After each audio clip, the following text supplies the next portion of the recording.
Have you ever asked yourself why you're always the one giving, helping, and understanding, yet somehow you're the one overlooked, exhausted, or taken for granted? What if I told you the problem isn't that you're too kind, it's that you've been trained to trade your needs for approval? And what if you could stop being the nice guy without becoming someone you hate? Here's what most people get wrong. They think the solution is to become cold, selfish, or aggressive. They think you have to swing from doormat to jerk. But that belief is exactly why so many people stay stuck. Because the men and women who command respect, attraction, and confidence aren't less kind than you. They're just honest about who they are and what they want. If you've ever watched someone say less than you, do less than you, get more respect, more attention, and more opportunity, then this video is for you. And if you click away, you'll probably keep repeating the same cycle you're already frustrated with. Let me guess how this shows up in your life.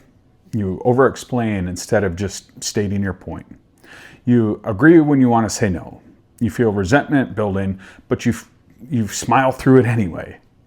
You watch other people set boundaries and somehow not lose relationships, while you feel stuck trying to keep everyone happy. That frustration eats at you. And the worst part is, you don't even recognize yourself sometimes. I know this because I've lived it. And I've helped people just like you move past it without losing their values, their kindness, or their identity. Today, I'm going to show you a simple, practical plan to stop being the nice guy and start being respected. And the last step is the one almost everyone skips, even though it changes everything. The real problem with being the nice guy. Let's clear something up right away. Being nice is not the issue. Being dishonest is. Nice guy behavior usually comes from one core belief. If I'm agreeable, helpful, or low maintenance, I'll be accepted. So you hide your opinions. You suppress your anger. You delay your needs. Not because you don't have them, but because you're afraid of conflict, rejection, or being seen as selfish. And here's the cost. People don't respect what you don't respect. When you abandon yourself, others learn they can do the same thing. This shows up in relationships, at work, with friends, and even with family. And the resentment you feel later is the bill coming due. You don't need to become harsh to become strong. You don't need to lose empathy to gain confidence. You don't need a new personality. You need alignment. Alignment between what you feel and what you say and what you do. That's what we're building today. Here's the plan. I'm going to walk you through this in order. Each step builds on the last. If you skip ahead, you'll miss why this actually works. Step 1. Stop performing for approval. Ask yourself this question.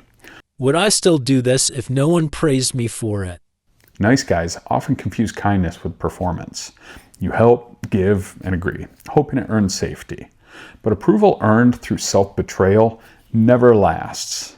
Start noticing where you're performing instead of choosing. This awareness alone will make you uncomfortable. That's a good sign. It means you're waking up. I recently received some constructive negative feedback from a chief engineer at work. He said that he wasn't sure what I believed in. Probing that a bit further, he said that he wasn't sure that I would stand up for something I believed in, even if it meant disagreeing with other leaders in the company. As I pondered this feedback, I think he's right, and something that I need to address. Since then, I've caught myself disagreeing with others and staying silent. In the future, I'll take a more vocal approach when I disagree. However, I will take a cue from Harvard behavioral scientist Professor Allison Wood Brooks. When I disagree, I will say, It makes sense that you feel that way. I wonder if... and then go on with why I disagree. I like the way Jefferson Fisher explained how to disagree in his book, The Next Conversation. Rather than leading with, I disagree. lead with, I see things differently. or, I take another approach. or, I tend to lean the opposite. remember, standing your ground and speaking up for yourself is self-care. Step 2, replace automatic yes with intentional pause. It's okay to say no without providing a long explanation why. Jefferson Fisher suggests step 1, say no. Step 2, show gratitude. Step 3, show kindness. For example, I can't. It was nice of you to think of me. I hope it goes well. however, you don't need to say no all the time. You just need to stop saying yes immediately. A pause changes the power dynamic. Instead of reacting, you're choosing. Sometimes it is best to use simple phrases like, Let me think about that. or, I'll get back to you. or. I'm not sure yet. These protect your time, energy, and self-respect. People respect boundaries. They see you respect. And this is where respect starts. Step 3, tell the truth early, not later. Resentment is delayed honesty. Nice guys wait too long to speak up.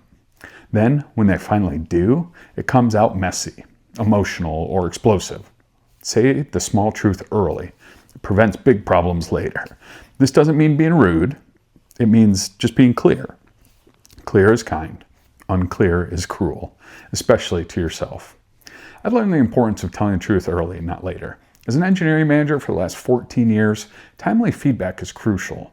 It guides immediate course correction, reinforces good work when it happens, clarifies expectations to boost performance, builds trust through open communication, and keeps employees engaged and developing without surprise during formal reviews. It allows team members to quickly connect to their actions, leading to faster skill growth, better alignment with goals, and overall increased motivation. Step 4, detach from being liked. This is where most people panic. They think if they stop being agreeable, they'll be rejected. Here's the reality.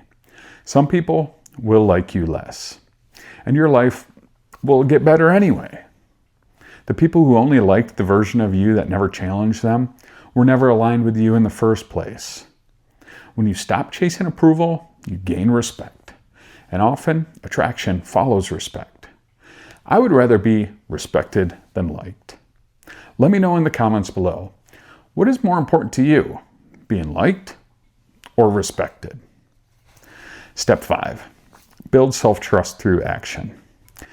Confidence is not a mindset. It's a track record. Every time you honor your word to yourself, you build self-trust. Every time you break it, you weaken it. Start small. Say what you mean. Do what you say.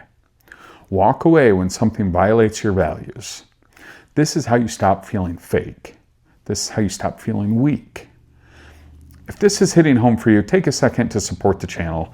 Like this video so more people who need this message can see it. Subscribe to Building Success if you want more practical strategies like this. Comment below with the word alignment if you're done betraying yourself. And ring the bell so you don't miss what's coming next. Why this works when other advice fails. Most advice tells you to act confident. This teaches you to become grounded. Grounded people don't need to dominate. They don't need to manipulate. They don't need approval. They move with clarity. That clarity is magnetic. People feel it. And once you feel it in yourself, you'll never want to go back. Common fears and the truth. You might be thinking, What if I hurt people? What if I lose relationships? What if I become selfish? well, here's the truth.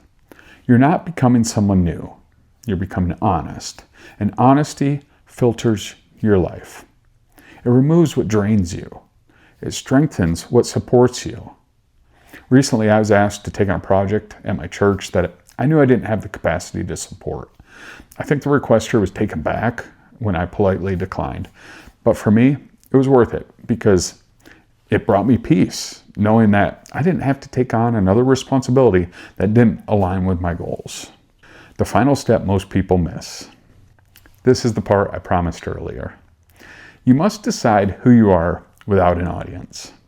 Not who you are when you're praised. Not who you are when you're needed. Who you are when no one's watching. That's the version you protect. That's the version you build your life around. And when you do this, being nice stops being a strategy. It becomes a choice. And that changes everything. You don't need to lose yourself to stop being the nice guy. You need to stop abandoning yourself.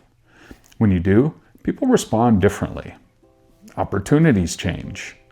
relationships shift, and the quiet resentment that you've been carrying finally fades. My name is Stephen Kofer. Thanks for stopping by.